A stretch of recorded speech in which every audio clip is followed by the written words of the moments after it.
Hi there, my name's Chloe Henderson and welcome to my table at Swansea Zine Fest. I hope you're enjoying the fair so far and I hope you enjoy my table. I've got lots of zines on offer that I want you to check out. And while you're browsing my zines, I thought we could learn a little bit about how to make a mini-zine together. So my name is Chloe Henderson and I'm an interdisciplinary artist from Edinburgh. One of my main skills is illustration and I thought today would be a really great excuse to teach you how to make a mini-zine to show off your illustrations. Think of a mini-zine of your illustrations as like a publication that you can make yourself. It's a really good excuse to be able to show off all of the cool illustrations that you've made in a little publication form that you can easily distribute and make loads of copies of and sell to your fans and give away at zine fairs or at comic-cons and markets and all of that kind of wonderful stuff. They're really great showcases of your art and you can think of them as little portfolios. So as you might have noticed, I have a few zines on my table that look a little bit like they are portfolios of my illustrations, and I thought I'd show you some examples just now.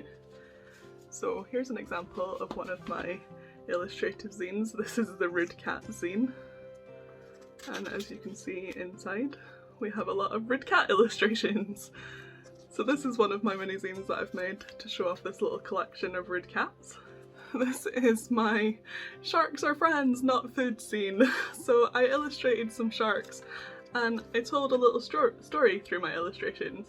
So as you can see, I've watercoloured some information about sharks and it tells all about the plight of the sharks.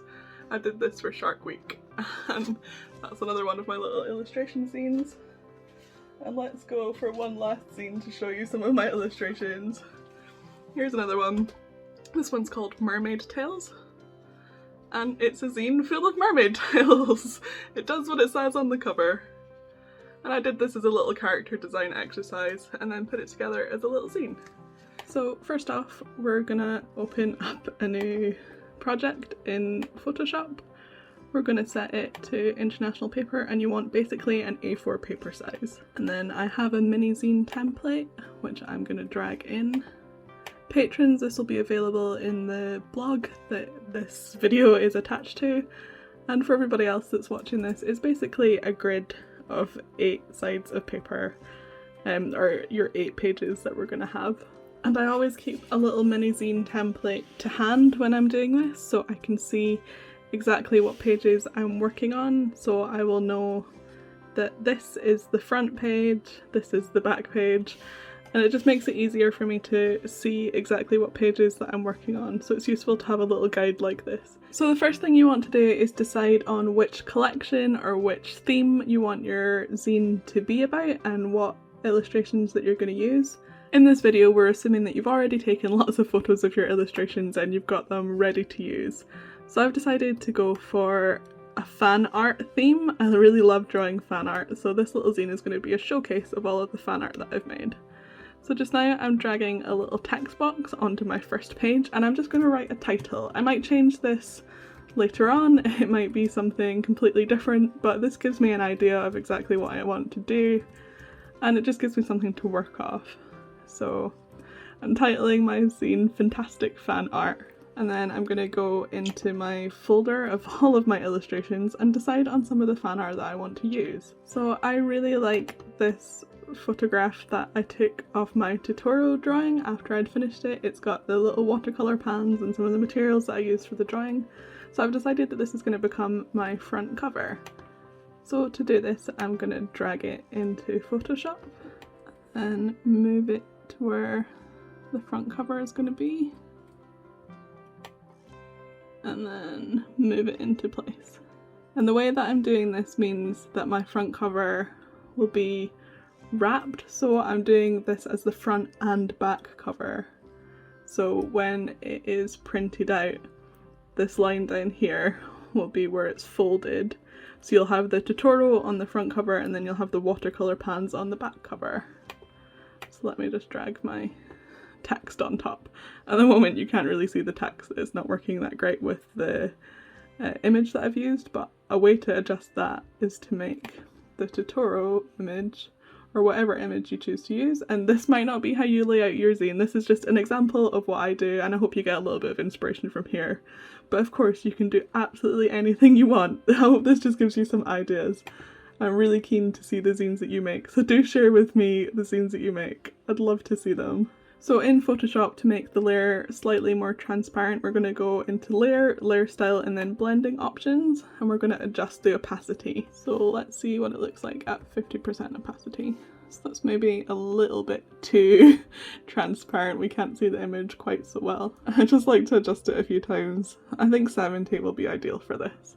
You still get a good idea that it's tutorial, you can still see all the bright colours, but it's much more transparent and you'll be able to see the text a lot better, because I'll probably be putting text on my back cover as well. And for now I'm going to leave my back and front cover just how it is, and I will come back to it at the end. I like to work on the back and front cover at the end because then I have more of an idea of what the zine inside is going to be like and I can work on it a little bit better. So next step is to insert our illustrations, but we're going to be working on the top pages first. And as you can see, if I put them in like this, they'd be upside down. So we need to flip our zine so it's this way around, and we can work on pages 2, 3, 4 and 5.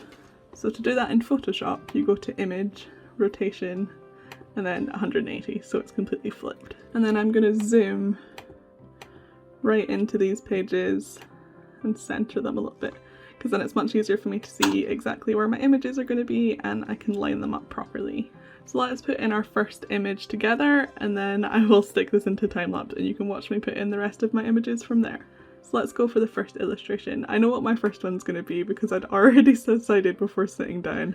It's little Groot trying not to push the button in the Guardians of the Galaxy. So I'm going to drag that in. It's going to be a lot bigger than the image size that we want, so we're just going to drag it to be a lot smaller.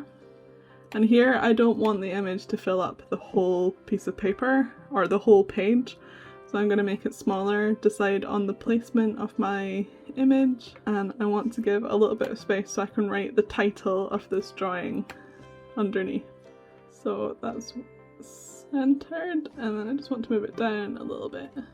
Perfect, that's exactly how I want it. And then a little bit of text where I can write my title, and I will resize it of course because that's massive. 10? Maybe, yeah, 10's perfect. And then I'm going to drag that underneath. Ta-da! We just made our first zine page together and it looks fantastic. So I'm going to stick this into time-lapse just now and you can watch me pop in the rest of my images. It's the same process, just repeated for each page.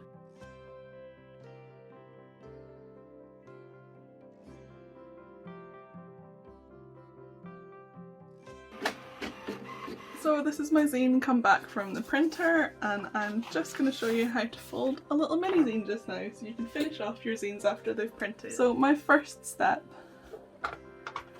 is to trim my edges, and I'm using my paper cutter to do this. You could use scissors, and you might not even need to do this step depending on how you've designed your zine.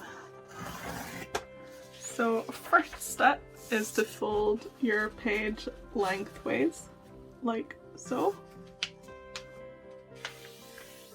And then we're gonna fold it this way,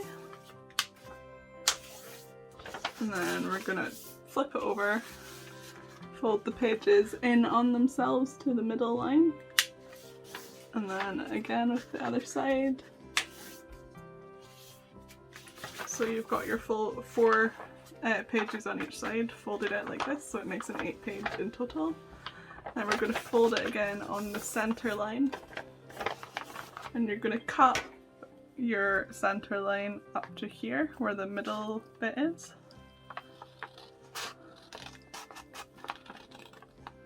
Stopping just at the middle line. Then we're going to fold it like this so you can see a little mouth, a little diamond, whatever you think it is, and then you're going to fold it into a cross, making sure you've got your cover on the outside, and then we're just going to flatten it. And I always use a Sharpie at this point to get a nice crisp line on my fold. And that's it, we've made a zine! Ta-da! This is what it looks like when printed, and this is what it looks like when folded. Yay! We did this together! So I hope you enjoyed learning how to make a mini illustrative zine with me, and I hope this has given you lots of ideas on how to showcase your portfolio of wonderful illustrations. If you've got any questions about this tutorial, do pop them down in the comments below and I'll do my best to answer all of your questions. I really hope you enjoy wandering around Swansea Zine Fest, and I hope you enjoy my little virtual table. Have a great time and I'll see you next time. Bye!